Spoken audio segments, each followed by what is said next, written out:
بسم اللہ الرحمن الرحیم اللہم صلی علی محمد وآلہ وسلم۔ تمام مریدان اہل بیت اور محبان اہل بیت کو محبت و بھرا سلام۔ السلام علیکم ورحمۃ اللہ وبرکاتہ۔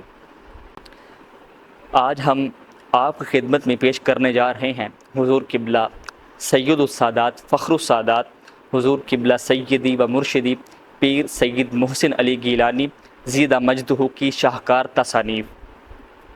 قبلہ حضور کی توحید کے موضوع پر جو شاہکار تصنیف ہے وہ ہے القول السدید فی احکام الشرک والتوحید، یعنی توحید اور شرک میں مذہب اعتدال کیا ہے۔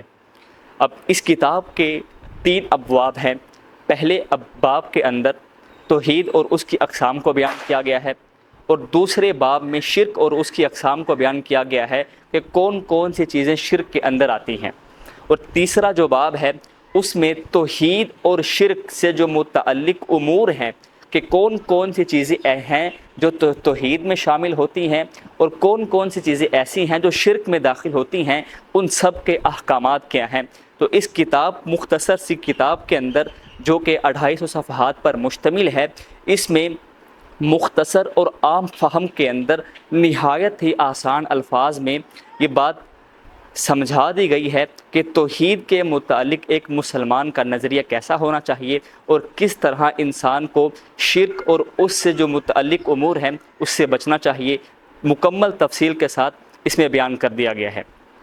اور اسی کے ساتھ قبلہ حضور کی جو دوسری تصنیف ہے وہ ہے میلاد منانے کی حقیقت اور اس کی شرعی حیثیت، یعنی میلاد کا ثبوت کہاں سے ثابت ہے، اور پھر اس کے اوپر جو ہم ایک میلاد مناتے ہیں کیا وہ آیا کہ قرآن و سنت سے بھی ثابت ہے یا نہیں، اس پر مدلل دلائل کے ساتھ گفتگو کی گئی ہے۔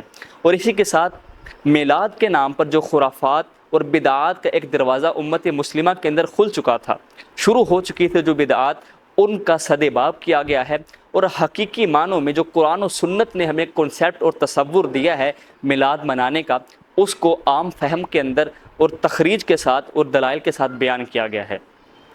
اسی کے ساتھ جو قبلہ حضور کی تصنیف ہے تیسری وہ ہے معمولات سالکین۔ اس کے اندر یہ بتایا گیا ہے کہ ایک بندے کو کس طرح اپنے رب کے ساتھ تعلق استوار کرنا چاہیے، کس طرح کا تعلق رکھنا چاہیے، اور اس میں یہ بھی بیان کیا گیا ہے کہ ایک بندہ کس طرح خدا کا قرب حاصل کر سکتا ہے۔ اس میں طریقت کے اصول بیان کیے گئے ہیں، اور اسی کے ساتھ صبح و شام کے وظائف اور مسنون دعائیں بھی بیان کی گئی ہیں۔ اس میں مختصراً صبح و شام کے اذکار اور اس کے اندر دکھ، رنج، بلاؤں، آسیب، جادو اور اس کے علاوہ جو شیطانی بیماریاں ہیں ان کا مکمل طور پر علاج بیان کیا گیا ہے، اور آخر میں اس کے محاسبہ نفس کے نام سے ایک چارٹ بھی مرتب کیا گیا ہے کہ جس کے ذریعے انسان اپنے نفس کا محاسبہ کر کے تقرب الی اللہ حاصل کر سکتا ہے۔